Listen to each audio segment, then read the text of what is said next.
প্রিয় দর্শক, বিশ্বকাপ ফুটবল নিয়ে প্রথম আলোর নিয়মিত আয়োজন বিশ্বকাপের আলোয় আপনাদের স্বাগত জানাচ্ছি। আমি উৎপল শুভ্র। বিশ্বকাপ এখন মানে যদি আমি একটু নাটকীয়ভাবে বলি, আসল বিশ্বকাপ শুরু হচ্ছে আসলে আজকে রাতে। তাহলে এতদিন কি হলো? এতদিন বলতে পারেন এটা একটা ওয়ার্ম আপ। গ্রুপ পর্বের খেলা হয়েছে। এবার ৪৮ টা দল, ৩২ টা দল রাউন্ড অফ ৩২ এ উঠেছে, যেখানে ১৬ টা ম্যাচ হবে। এগুলো আপনাদের জানা। আমি আসল বিশ্বকাপ এই কারণে বলছি, এই গ্রুপ পর্বে পা হরকালে বা কেউ যদি হোঁচট খেত, সেটা ফিরে আসার সুযোগ ছিল, এখন আর সেটা নাই। হারবা, বাড়ি চলে যাওয়া, শেষ। তো এ নিয়েই আজকে আমাদের বিশ্বকাপের আলোয়।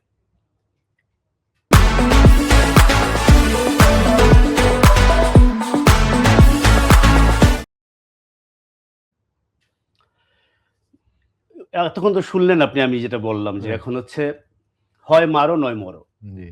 আর আমরা আজকে এই অনুষ্ঠানের একটা শিরোনাম করেছি, ওইটাকে কেন্দ্র করে পরে ছড়াবো। আপনি তো জানেন, আপনি তো এর আগে অনেকবার এসেছেন। সেটা হলো মেসি রোনালদোর দেখা হলে দেখা হবে ফাইনালে। রাইট। দেখা হবে বিজয়ে, এই টাইপের। এটা এই কারণে করেছি, আসলে ওয়ার্ল্ড কাপ যখন শুরু হয়, যখন ড্রটা হয়, তখন সবার একটা হিসাব নিকাশ ছিল। বাংলাদেশের পার্সপেক্টিভে বলছি। প্রতিটা দলেরই হিসাব আছে যে ব্রাজিল আর্জেন্টিনা দেখা হবে কিনা, রাইট। মেসি রোনালদোর দেখা হবে কিনা। তখন যে ড্রটা ছিল তাতে ছিল যে পর্তুগাল এবং আর্জেন্টিনা তাদের গ্রুপ চ্যাম্পিয়ন হলে তাদের কোয়ার্টার ফাইনালে দেখা হবে।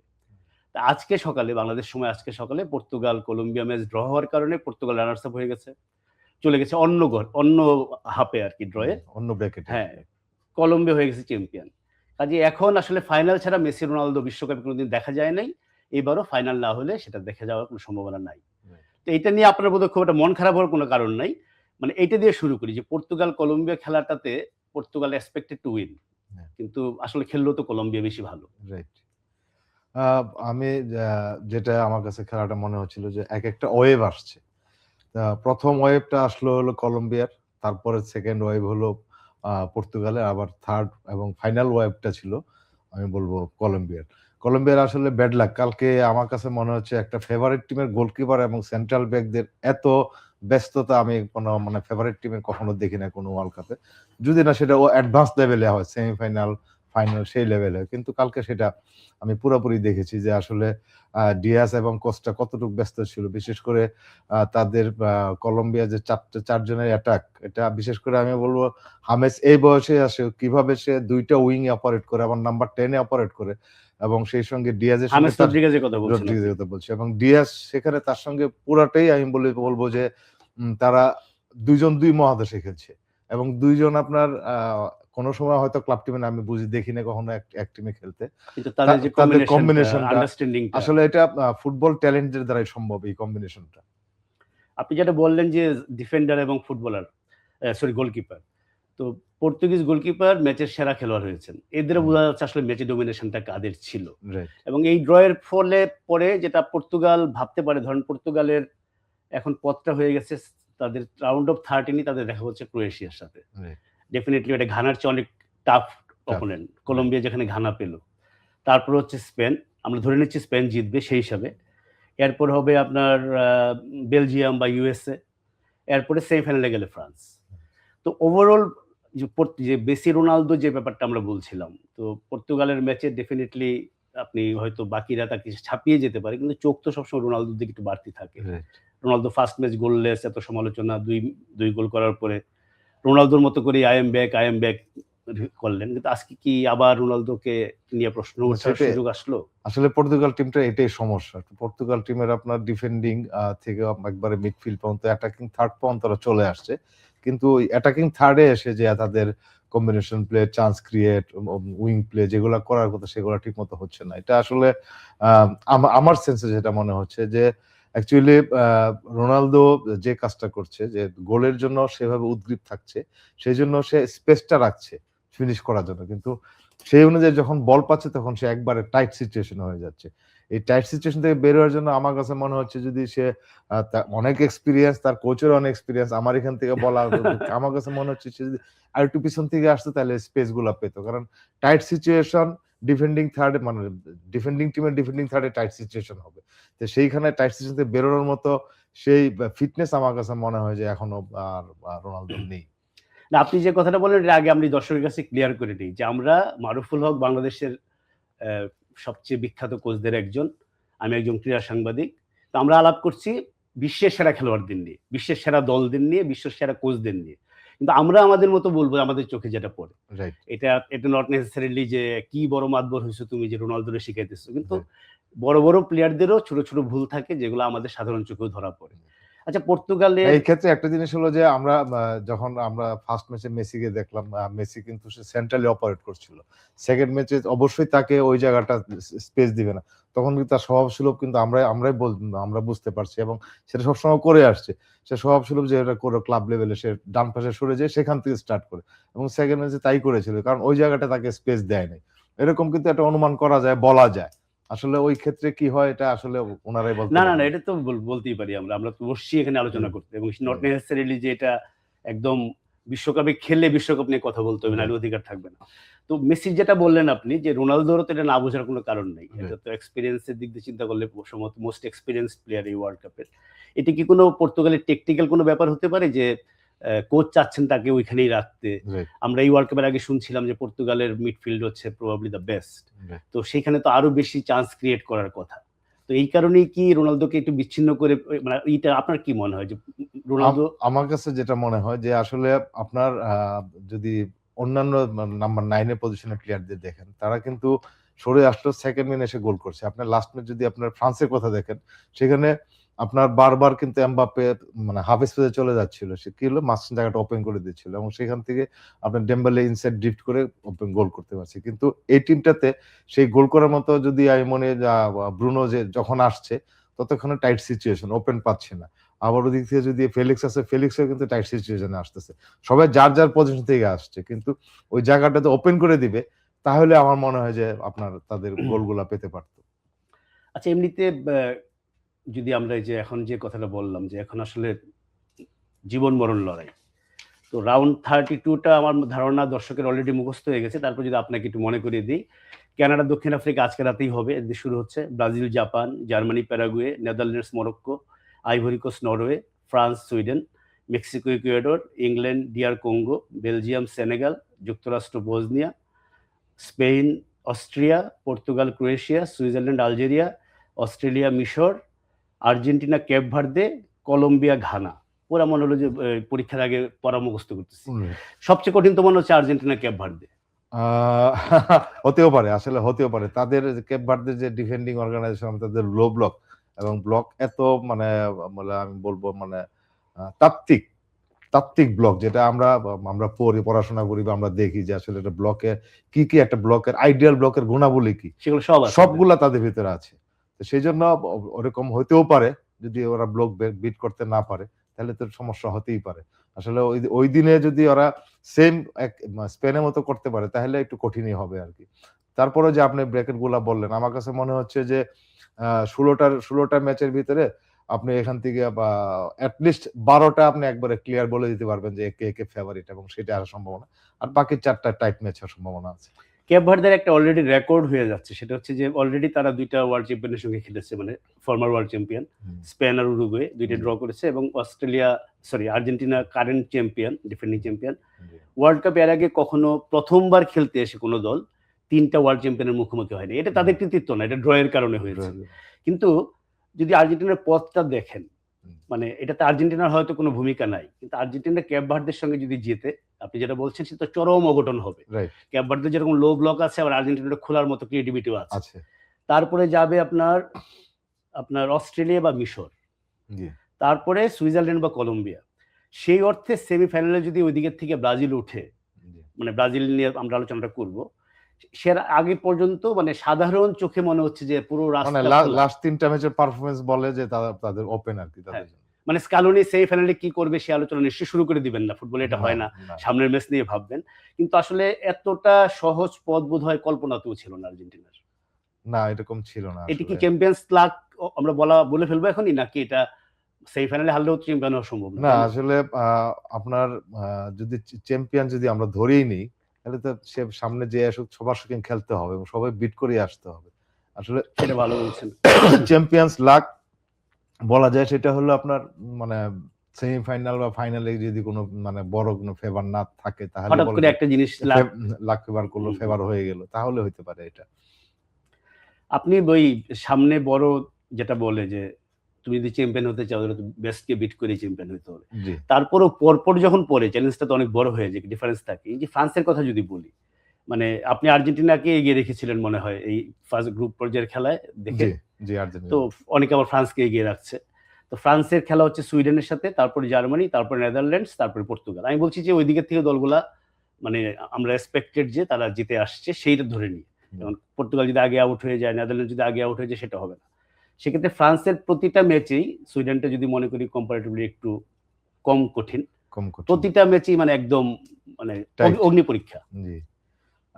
এখানে আসলে সুইডেন ফ্রান্সের জন্য আমার কাছে মনে হচ্ছে যে তাদের নেদারল্যান্ডই তার মেইন অপোনেন্ট হবে আর কি, উপরে ব্রেক করে উপরে দিকে। এর আগে তো জার্মানি পাচ্ছে, কিন্তু জার্মানি আপনি খুব একটা ইমপ্রেস না এখন পর্যন্ত। না, এখন তো ইমপ্রেস না, কিন্তু ওই দিন বলছিলাম যে আসলে জার্মানির দিন শেষে কিন্তু কিভাবে ম্যাচ বের করে আসে, কারণ তাদের যে সিস্টেম, এটা তাদের ছোটবেলা থেকে আমার কাছে মনে হয় যে শুধু যে টেকনিক্যাল এবং সবকিছু ট্রেনিং সব টিমেরই করা হয়। আমার কাছে জার্মানটাকে মনে হয় যে তাদের জাতিগত সাইকোলজিক্যাল স্কিলটা খুব বেশি ইম্পর্টেন্স দেওয়া হয় তাদের। এটা জাতিগত বৈশিষ্ট্য, ওদের মেন্টালি তারা খুব স্ট্রং, বা রিয়েল যে একটা ফাইটিং স্পিরিট, হারবো না। আচ্ছা, এইখানে এই যদি আমরা পর্তুগালের পথটা আলাদাভাবে দেখি, আমরা আসলে এমনভাবে বলছি যে আসলে জিনিসটা জট পাকিয়ে যাচ্ছে। পর্তুগালটা এই কারণে আগে বলছি যেহেতু মেসি রোনালদো দিয়ে আমরা শিরোনামটা করেছি, যে পর্তুগালের যদি আসলেই আর্জেন্টিনার সঙ্গে ফাইনালে দেখা হয়, ওইদিকে তো আর্জেন্টিনা যদি ওঠে, তাহলে তাদের সামনে প্রতিপক্ষ হচ্ছে ক্রোয়েশিয়া, ভেরি টাফ, গত 2-3টা ওয়ার্ল্ড কাপের পারফরমেন্স চিন্তা করলে। তারপর ইউরোপিয়ান চ্যাম্পিয়ন স্পেন, তারপর এটার মধ্যে বলছি আমি যে ইউএসএ বা বেলজিয়াম, তারপরে সেমিফাইনালে ফ্রান্স। তো পর্তুগাল তো এটা বলতে পারেন যে তারা নিজেদের পথটা নিজেরাই কঠিন করে ফেলছে আজকে, তাদের কিছুটা হয়তো ইজিয়ার হইতো। আসলে আমার কাছে যেটা মনে হয় যে পর্তুগালকে কি আপনার চ্যাম্পিয়ন টিম মনে হচ্ছে এই তিনটা? না, আমার কাছে মনে হয় না, কিন্তু আপনি স্কোয়াড যখন দেখবেন তখন মনে হবে যে এটা চ্যাম্পিয়ন হওয়ার মতো দল, কিন্তু মাঠের পারফরমেন্স সেটা বলছে না। কিন্তু একটা ম্যাচ কোনোভাবে ড্র করার পর একটা ম্যাচ উইনিং, তারপরে আবার ড্র, এটা আমার কাছে মনে হচ্ছে যে অন্যান্য টিমগুলো কিন্তু একটা রিদম পেয়ে যায়, ফার্স্ট ম্যাচ খারাপ করার পরে সেকেন্ড ম্যাচে ভালো করে, অথবা থার্ড ম্যাচ আবার রিকভারি করে। কিন্তু পর্তুগাল টিমটা আমরা ভেবেছিলাম যে সেকেন্ড ম্যাচে তাদের উইনিং এবং তাদের কম্বিনেশন ঠিক আছে, হয়তো থার্ড ম্যাচে আরো ভালো করবে, থার্ড ম্যাচে এসে তারপর আরো আবার আগের অবস্থায় ফিরে গিয়েছে। তো এই অবস্থায় আমার কাছে মনে হচ্ছে না যে পর্তুগাল খুব বেশি আগাতে পারবে, কিন্তু এই টিমটাতে অনেক ট্যালেন্ট। এখন এটাও মাথায় রাখতে হবে যে আসলে তারা যদি ওই জিনিসটা চিন্তা করে যে আসলে আমরা আমাদের মতো করে এবং আমরা যেভাবে পারফর্ম করছি, কোনো একটা ভরসা বা কোনো একটা ম্যানকে যদি ভরসা বা তাকে ধরেই যে আমরা আগাই, তাহলে মনে হয় আগানো সম্ভব। যে টেকটিস আছে সেই টেকটিস আসলে বিষয় না, বিষয় হলো মেন্টালিটি, আমার কাছে মনে হচ্ছে এখানে। পর্তুগাল টিম আসলে যেটা হয়, একটা দল যখন এক্সপেক্টেড না খেলতে পারে, আপনি নিজে কোচ থাকার সময় নিশ্চয়ই এটা খেয়াল করেছেন, তখন অনেক রকম কথাবার্তা হয়, ইনফাইটিং, এটা সেটা, ভিতরে মানে অন্তর্দ্বন্দ্ব। এখানে তো ব্যাপারটা আছে যে রোনালদো ভার্সাস অন্যরা, মানে মেসির জন্য সবাই খেলে, আর এখানে মনে হচ্ছে রোনালদো আলাদা খেলে। এই কথাগুলো মনে হয় পুরো ঠিক না, সে ক্যাপ্টেন, এত বছর ধরে আছে, কিন্তু বাইরে রটে এগুলা। সেগুলো আজকে কলম্বিয়ার ম্যাচেটা এই আপনার সঙ্গে আমি পুরো একমত যে যদি হতো যে ম্যাচটা ড্র হয়েছে, কিন্তু পর্তুগালকে ডোমিনেট করে খেলেছে। আজকে তো ড্রটা বরং ওরা ভাগ্য গুণে পেয়েছে। আচ্ছা, এখন যদি আমি আর্জেন্টিনায় আসি, একটু ব্রাজিলটায় পরে আসি। আর্জেন্টিনা যেহেতু ম্যাচ ছিল আজকে, গতদিন আপনার সঙ্গে এটা আলাপ হচ্ছিল যে আপনি মানে আর্জেন্টিনাকে এগিয়ে রাখছিলেন এখন পর্যন্ত যতগুলো দল, আমি বলছিলাম যে এটা মেসি নির্ভর দল। তো আজকে আপনার কথা শুনে স্কালোনি মেসিকে বসিয়ে রেখেছেন, যদিও পরে শুনলাম মেসি বলেছি 4-4-2 আলভারেজ আর উপরে খেলবে, সেটাই খেলেছেন। আমি দেখতে পাচ্ছি সব জিনিস এখান থেকে নিয়ন্ত্রিত হচ্ছে, আমাদের বিশ্বকাপের আলোয় আমরা যেগুলো বলছি স্কালোনি খবর পেয়ে যাচ্ছে। তো কিছুটা তো ঠিক আছে, আমি বুঝলাম যে আজকে আর্জেন্টিনার আজকের যে ম্যাচ, সেটা হয়তো রিয়েল টেস্ট না, তাই না? কার সাথে খেলা ছিল আজকে? আজকে ছিল তাদের আপনার ইয়ের সঙ্গে বা জর্ডানের সঙ্গে। আমি কিন্তু আপনাকে এটা পরীক্ষা করার জন্য জিজ্ঞেস করি। ঠিক আছে, এই বিশ্বকাপে রাত দিন মিলে এমন একটা অবস্থা হয়েছে, এই ম্যাচ দেখে কিন্তু 2 ঘন্টা ঘুমিয়েছি, সব মেস আপ হয়ে গেছে একদম মানে পুরো আমার হঠাৎ করে মনে করতে পারছিলাম না যে, তো আজকে মেসি বাইরে, এবং মেসিকে ছাড়া কখনো কোনো একটা ইনজুরির কারণে, কার্ডের কারণে, কোনো একটা কারণে যদি মেসি না থাকে কি হবে, এটা একটা পরীক্ষা নেওয়া, একটা ট্রায়াল দেওয়ার সুযোগ ছিল। ওইটুকে জর্ডান হয়তো বড় প্রতিপক্ষ না, আসল টেস্ট না, তারপরে যতটুকু দেখলেন আপনার কি মনে হলো? আমার কাছে মনে হচ্ছে যে উপরে খেলাটা ঠিক ছিল। তো মাঝখানে ঠিক মতো কাজ হচ্ছিল না আমার কাছে মনে হচ্ছিল। কারণ জর্ডান ভালো টিম, অবশ্যই ওয়ার্ল্ড কাপ খেলছে ভালো টিম। কিন্তু জর্ডান কোনো ক্ষেত্রে কিন্তু ওরা মিডফিল্ড ডমিনেট করা শুরু করেছিল। এইজন্য কিন্তু আপনি দেখবেন সেকেন্ড হাফে কিন্তু স্কালোনি ৪ জন একসঙ্গে চেঞ্জ করে দিয়েছে। কারণ হলো মিডফিল্ডে সেই জায়গাটা ঠিকমতো অপারেট না করলে তাদের ডিফেন্সের উপর যে প্রেশারটা আসছে সেটা আসলে একটা টিমের জন্য, একটা টিমের যে রিদম আছে, এই রিদমটা ধরে রাখার জন্য একটু সমস্যাই হবে। সেজন্য আমার কাছে মনে হচ্ছে ইমিডিয়েট উনি ৪ জন প্লেয়ার চেঞ্জ করে দিয়েছেন। এবং মিডফিল্ডে যাদের ডমিনেশন যদি আমি বলি, আমি ওইদিন বলে গেছেন যে আর্জেন্টিনার মেসির থেকে বড় শক্তি আমার কাছে মনে হচ্ছে তাদের মিডফিল্ড ম্যাজিকটা। সেই মিডফিল্ড ম্যাজিকটা হলো বড় স্ট্রেংথ এবং সেটা কিন্তু খুব ইমিডিয়েট করতে পেরেছে। এইজন্য ম্যাচটা পরে মানে অনেকটা কন্ট্রোল হয়েছিল। আজকে আর্জেন্টিনার প্রথম গোলটা দেখে আমার মনে হচ্ছিল মেসি বোধহয় মাঠে আছে। মানে ফ্রি কিকের গোলটা। রাইট। মানে দ্যাট ওয়াজ টিপিক্যাল মেসি। মেসিকে আমরা এই ধরনের গোল প্রচুর করতে দেখেছি। আজকেও মেসি গোল করেছেন ফ্রি কিক থেকে। সেটা আবার অন্য টাইপের ফ্রি কিক। কিন্তু সেলসোর ওই ফ্রি কিকটা তো দুর্দান্ত। না, সেলসোর ফ্রি কিকটা আমি বলব যে আসলে আ গোলকিপার যখন ওয়ালে থাকে, ডিসট্যান্স যখন কম থাকে, ওয়ালের পিছনে থাকে, তখন কিন্তু তার এক্সপেকটেশন অনেক কিছু তার কাছে ওপেন থাকে। মানে একটা যে ফ্রি কিক নেয় তার জন্য। তার জন্য না, গোলকিপার তার জন্য ওপেন, কিন্তু গোলকিপারের জন্য অনেক কিছু ক্লোজ হয়ে যায়। এটাই বলছি আমি। ক্লোজ হয়ে যায় কারণ সেখানে ডিসট্যান্স যেহেতু কম, ডিসট্যান্স কম হলে বল কতটুকু কার্ভ করবে, কোন দিক দিয়ে আসতে পারেন। কারণ ওয়ালের পিছনে দাঁড়ানোর পরেও কিন্তু ওয়ালের পিছনটা সে ব্লক করার পরেও ওপেন সাইডে সে দাঁড়ায়। সেখানে কিন্তু বল ওদিক দিয়েও আসতে পারে, আবার এদিক দিয়েও আসতে পারে। এজন্য অনেক সময় কিন্তু আজকে কি গোলকিপার ওয়ালের পিছনে ছিলেন? আমার যতদূর মনে পড়ে যে মেসিরটা না, হ্যাঁ মেসিরটা ওয়ালের পিছনে ছিল। ওটা ওয়ালের বাইরে ছিল। ওপেনে ওই সাইডটা ওপেন রেখেছিলেন উনি ওয়ালের পাশে। কিন্তু ওয়ালের উপর দিয়ে মেরেছে সেজন্য। আর মেসিরটা হলো মেসি কোনোদিনই এইভাবে গ্যাপ দিয়ে কখনো তার আমি মানে গোলকিপারও দেখে নাই, আমরাও দেখি নাই। হয়তো গোলকিপার অ্যানালিসিস ছিল, গোলকিপার এরকম আমার এটা মনে হচ্ছে তারা হয়তো এই চান্সটা নিয়েছে যে মেসি তো কার্ভেই করবে, উপর দিয়েই করবে। সবসময় বলি যে আনপ্রেডিক্টেবল, মানে প্রেডিক্ট করতে গেলে সমস্যা হবে মেসিকে। এবং মেসির আজকে এখন তো মেসি মাঠে পাড়া দেওয়া মাত্রই রেকর্ড, মানে যেহেতু ওয়ার্ল্ড কাপে সবচেয়ে বেশি ম্যাচ খেলার রেকর্ড তার, ম্যাচে নামলেই সেই রেকর্ড বাড়ছে। এখন রেকর্ড হবে, গোলের রেকর্ড তার অলরেডি হয়েছে, সেটা আরো বাড়ছে। আরেকটা রেকর্ড হয়েছে আজকে, সেটা খুব অবিশ্বাস্য রেকর্ড, সেটা হচ্ছে টানা 7 ম্যাচে ওয়ার্ল্ড কাপে গোল। জিয়ারজিনহো আর ফন্টেন, যারা এক ওয়ার্ল্ড কাপে 13টা গোল ছিল ফ্রান্সের, তাদের ছিল 6টা করে, টানা 7 ম্যাচে গোল। তো মেসি আমাদের মানে বিস্মিত করেই যাবে, এটা আসলে মানে একটা মনে হচ্ছে যে এটা মেনেই নিতে হবে যে এই লোকটা সম্পর্কে শেষ কথা বলতে কিছু নাই। এখন মানে ওয়ার্ল্ড কাপে যত প্লেয়াররা সিনিয়র হবে তত বেশি ম্যাচিউর হবে এবং একটা পর্যায়ে আমরা যেরকম ক্রিকেট যখন খেলা হয় তখন প্রতিদিন একটা না একটা রেকর্ড হয়। ক্রিকেট যদি ইন্টারন্যাশনাল একটা না একটা রেকর্ড হচ্ছে, এখন কিন্তু ফুটবলে কিন্তু এই ওয়ার্ল্ড কাপে প্রতিনিয়ত রেকর্ড হয়ে যাচ্ছে। এত রেকর্ড কিন্তু লাস্ট ইয়ারে হয়নি, হয়েছে সেকেন্ড রাউন্ড থার্ড রাউন্ডে যাওয়ার পর, কিন্তু এবার কিন্তু ফার্স্ট রাউন্ড থেকে রেকর্ড শুরু হয়েছে ওয়ার্ল্ড কাপে। এটা মারুফের এই কথাটা যদি আপনাদের বুঝতে সমস্যা হয়, আমি একটু মনে করিয়ে দিই। মারুফের বাড়ি হচ্ছে ময়মনসিংহ এবং ছেলেবেলায় তিনি ফুটবল ক্রিকেট দুটোই সমানতালে খেলেছেন। ময়মনসিংহ হচ্ছে ক্রিকেট ঐতিহ্যের শহর। এই কারণে হয়তো তিনি ফুটবলের সঙ্গে ক্রিকেটটা মিলালেন এবং ক্রিকেটকে আমরা বলি রেকর্ডের খেলা। অন্য ওয়ার্ল্ড কাপে আসলে এটা কিছুটা ইন্ডিভিজুয়ালি হচ্ছে। যখন টুর্নামেন্ট শুরু হওয়ার আগেই মেসি রোনালদোর খেলাটা কনফার্ম হয়ে গেল, ওচোয়ার খেলা কনফার্ম হয়ে গেল, তখনই তো আমরা জানি যে আর কিছু না হলে একটা রেকর্ড হচ্ছেই, যে টানা 6টা ওয়ার্ল্ড কাপ আর কেউ খেলতে পারেনি, সেটা তো হলো। ওয়ার্ল্ড কাপের রেকর্ড হচ্ছে, আবার ওয়ার্ল্ড কাপে খেলার জন্য দেশের হয়ে রেকর্ড হচ্ছে কিন্তু রাইট, সবচেয়ে বেশি ম্যাচ খেলা, সবচেয়ে বেশি গোল করা। আমরা কি এবার একটু ব্রাজিলে আসবো, যেহেতু ব্রাজিল একদম সামনে। আজকে রাতের বেলায় কানাডা আর সাউথ আফ্রিকা। এটা আমার প্রেডিকশন হচ্ছে কানাডা, মানে এটা জাস্ট আমি গ্রুপ ম্যাচে যা ম্যাচ দেখেছি, আপনার সাথে মিলবে কিনা আমি জানি না। রাইট প্রেডিকশন, কানাডাই প্রবাবলি এখানে ফেভারিট। প্রেডিকশন। তো কালকে 11টার সময় ব্রাজিল জাপান খেলা। মানে আমাদের দেশের যে সমর্থক গোল, ব্রাজিল আর্জেন্টিনা 2 ভাগে বিভক্ত, বাকিরা খুবই ছোট ছোট কিছু গ্রুপ আছে, মেইনলি এই 2 দল।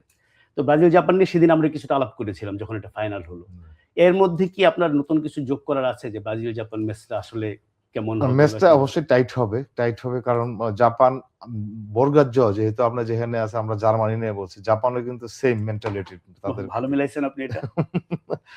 তাদের কিন্তু সেম মেন্টালিটি, মানে তাদের কখনো মনে হবে না যে তারা হেরে যাচ্ছে, ম্যাচ ছেড়ে দিছে বা ম্যাচ আমরা ডাউন আছে, কখনো মনে হবে না। তবে আমি মনে করি যে জাপানের এগেইনস্টে একটা সুবিধা হবে ব্রাজিলের, সেটা হলো ব্রাজিলের যেহেতু এখন অনেকটা উইং বেস খেলা হচ্ছে, উইং বেস খেলা গত হচ্ছে, ম্যাচে বলছিলেন রায়ান আর আপনি ভিনিসিয়াসের কথা বলছিলেন, উইং বেস খেলা হচ্ছে, কুনিয়ার কথা বলছিলেন। কুনিয়ার কথা বলছিলাম। যেহেতু উইং বেস খেলা হচ্ছে, তাদের 3টা সেন্ট্রাল ব্যাক, এবং যারা যেহেতু এটা আমরা যেটা বলি 3-4-2-1, এটা আলটিমেটলি 3-4-3। হুম। যখন 3-4-3 হয় তখন কিন্তু আপনার 2টা উইং কিন্তু অনেক স্পেস পাওয়া যায়। সেই ক্ষেত্রে যদি ওভারলোড, আগের ম্যাচগুলো যেভাবে ব্রাজিল করে আসতো, এবং সেখানে যদি উইং এ যদি ওভারলোড করে আসতে পারে, তাহলে এটা ব্রাজিলের জন্য সহজ হবে। কিন্তু আবার সেন্ট্রালে আসতে গেলে একটু সমস্যা হবে। আর আমি ব্যক্তিগত আশাবাদী এই জন্য, আমি যে তাদের যেহেতু লাস্ট 2টা ম্যাচ উইং বেস খেলা হয়েছে, আমার মনে হয় যে এই ম্যাচও তাদের উইং বেস খেলা হবে। যদি উইং দিয়ে 2টা উইং এ সমান অপারেট করতে পারে এবং ওভারলোড করতে পারে, তাহলে ব্রাজিলের জন্য সহজ হবে আসলে। তো ব্রাজিলের যে পথটা, ব্রাজিল জাপান যদি তারা জেতে, নরওয়ে, ইংল্যান্ড, আর্জেন্টিনা, যেহেতু অন্য দলগুলো নিয়ে আমরা আলাপ করলাম, আর্জেন্টিনা সেমিফাইনাল। তবে ব্রাজিলের এখানে ওই ম্যাচটাতে আমার কাছে একটু সমস্যা হবে, সেটা হলো জাপানের কথা বলছেন? জাপান এবং ব্রাজিলের, সেখানে জাপানের সেট পিস গুলা ব্রাজিলকে এফেক্টিভলি হ্যান্ডেল করতে হবে। আচ্ছা, আর জাপান, নরওয়ে, ইংল্যান্ড, আর্জেন্টিনা। এখন সম্ভবত সেকেন্ড সেমিফাইনালটা মনে হয় 16 জুলাই, 15 জুলাই বা 16 জুলাই। একটা প্রথম সেমিফাইনাল ডালাসে, সেকেন্ড সেমিফাইনাল আটলান্টায়। যদি এই দুই দল তাদের মানে সব বাধা পেরিয়ে এগিয়ে যায়, আর্জেন্টিনার ক্ষেত্রে সেটা অবশ্যই তুলনামূলকভাবে অনেক সহজ। আমরা যতই বলি বিশ্বকাপে কোনো দলই সহজ না, এটা না। তো আপনি যদিও একটা খুব বৈপ্লবিক কথা বলেছিলেন যে কারেন্ট ফর্মে এই উরুগুয়ের চেয়ে, ক্যাপ ভার্দের চেয়ে স্পেনের সঙ্গে ফেস করা ভালো আর্জেন্টিনা। এটা বিগ স্টেটমেন্ট এখন। তো অন পেপার এটা আর্জেন্টিনার সেমিফাইনালের পথে আটকানোটা খুব কঠিন। ব্রাজিলের পথটা একটু কঠিন, একটু আর বেশি কঠিন, ফ্রান্সের আরো কঠিন। তারপরও যদি ব্রাজিল আর্জেন্টিনা সেমিফাইনাল হয়, আমরা শুরু করেছিলাম মেসি রোনালদো ফাইনাল নিয়ে। তো ব্রাজিল আর্জেন্টিনা সেমিফাইনাল হলে ওই দিকে থেকে পর্তুগাল আসতে পারে, এদিকে থেকে আর্জেন্টিনা যেতে পারে। তো ব্রাজিল আর্জেন্টিনা যেদিন সেমিফাইনাল হবে, সেদিন মনে হয় রাস্তাঘাটে একটু নিরাপত্তা ব্যবস্থা একটু বাড়ায় রাখা দরকার কি বাংলাদেশে? সেটা আসলে আমার মনে হয় না ওই পর্যায়ে যাবে, যেতেও পারে আসলে। আমরা এখন তো মানে আমাদের উপলক্ষ্য খুব একটা নাই, আমরা উচিলা খুঁজে নিই নানা রকম ঝামেলা করার জন্য। তবে 2014 সালে যখন ব্রাজিলে ওয়ার্ল্ড কাপ হলো, তো সেইবার ব্রাজিল আর্জেন্টিনা ফাইনাল হওয়ার একটা সম্ভাবনা ছিল। পরে তো সেমিফাইনালে হেরে গেল ব্রাজিল, ওটা একদম কাছাকাছি চলে গিয়েছিল। তো আমি যখন ব্রাজিল 7-1 হারলো, পুরো ব্রাজিল তো শোকে মুহ্যমান, এই ব্রাজিলে ছিলাম, ওয়ার্ল্ড কাপ কভার করতে গিয়েছিলাম। আমি সব বানিয়ে বলছি না, ব্রাজিলের 2-3 দিন পরে, তারপরে যখন সেমিফাইনালের ওই 7-1-এর 2-3 দিন পরে আমাকে 3-4 জন বলেছে যে এটা যে হয় নাই, এটা হয় কি মানুষ যখন একটা কিছু হয় একটা নিজের সান্ত্বনা খুঁজে নেয়, এটা হয় নাই, সাপে বর হয়েছে। কারণ ব্রাজিল আর্জেন্টিনা ফাইনাল হলে একটা মানে রক্তগঙ্গা বয়ে যেতে পারত। এইরকম অবস্থা দুই দেশের মধ্যে। তো বাংলাদেশও তো আমি এইটাই দেখি, খোঁচাখুচিটা দিয়ে এটাই দেখি। আবার এটা দেখেন, ব্রাজিল আর্জেন্টিনা যদি আজকে ওয়ার্ল্ড কাপ থেকে আউট হয়ে যায় সেকেন্ড রাউন্ডে বা কোয়ার্টার ফাইনালে বা যে কোনো পর্যায়ে, বাংলাদেশ কিন্তু ওয়ার্ল্ড কাপের মজা অর্ধেক হয়ে যাবে। আপনি এটা আপনার ছেলেবেলার স্মৃতি কি বলে? আপনি ছেলেবেলা থেকে তো এই উন্মাদনার মধ্যে বড় হয়েছেন। আপনার বয়স তেমন বেশি না, যতই আপনি এই কাঁচা পাকা দাড়ি নিয়ে একটা বর্ষিয়ান ভাব নিয়েছেন। না আসলে আমরা যখন মানে ওয়ার্ল্ড কাপের মানে সাপোর্ট করতাম, তখন কিন্তু আমাদের আশেপাশে আর্জেন্টিনা খুব একটা সাপোর্টার ছিল না। কত সালের কথা বলছেন আপনি? 86 সালের আগে তো আর্জেন্টিনা বাংলাদেশের কবে চিনতই না মানুষ। সেটাই আমি সেটাই বলছি, আমি 82 কথা বলতেছি। 86 তে আর্জেন্টিনা চ্যাম্পিয়ন হওয়ার পর তারপর হলো আপনার ম্যারাডোনা ম্যাজিক। তো ওইভাবে আসলে আমরা ওইভাবে দেখি নাই। তখন আমরা পেয়েছি হলো সাপোর্টার, ফ্রান্সের সাপোর্টার পেয়েছি। ইতালির চেহারা সুন্দর ছিল বলে প্রচুর সাপোর্টার ছিল। ইতালির সাপোর্টার ছিল, কারণ ইতালির আগের বার চ্যাম্পিয়ন হয়েছিল। ওইটা আমি চেহারা সুন্দর দুষ্টুমি করে বললাম, ইতালি তো গ্রেট। 4 বারের চ্যাম্পিয়ন, 3টা ওয়ার্ল্ড কাপে নাই। ইতালিটা একটা কিন্তু বিস্ময়কর না? ফ্রান্স কিন্তু মাঝখানে ওয়ার্ল্ড কাপে ছিল না। হ্যাঁ, আমরা কোয়ালিফাই করতে পারিনি প্রাতিনিধ্যের ওই সময়টার পরে। এবং আমার যতদূর মনে পরিবার প্লে অফে হারছিল ইসরায়েলের কাছে। আমার এটা মনে নেই, আবার কোয়ালিফাই করতে পারেনি। হ্যাঁ, ফ্রান্সের একটা ড্র গেছে। আচ্ছা মারুফ, আমরা এখন শেষের দিকে চলে এসেছি। আমরা যদি কালকের আর 2টা ম্যাচ নিয়ে একটু কথা বলি, কারণ কালকে আবার যখন কথা বলবো তখন এই ম্যাচগুলো থাকবে সামনে, কারণ জার্মানি, প্যারাগুয়ে, নেদারল্যান্ডস, মরক্কো। এটার ভিতরে নেদারল্যান্ডস মরক্কো ডেফিনেটলি একটা মানে হাই প্রোফাইল ম্যাচ। আমি বলেছিলাম যে 12টা ম্যাচ আপনি ক্লিয়ার ডিফারেন্স করে দিতে পারবেন, একবার প্রেডিক্ট করতে পারেন। 4টা ম্যাচের মধ্যে এটা একটা ম্যাচ যে আসলে বাকি 3টা ম্যাচ বলেন দেখি। নেন সামনে নেন। এখানে একটা হলো নেদারল্যান্ডস মরক্কো, তারপর হলো আপনার ক্রোয়েশিয়া পর্তুগাল, অস্ট্রেলিয়া মিশর, কলম্বিয়া ঘানায় 4টা ম্যাচ।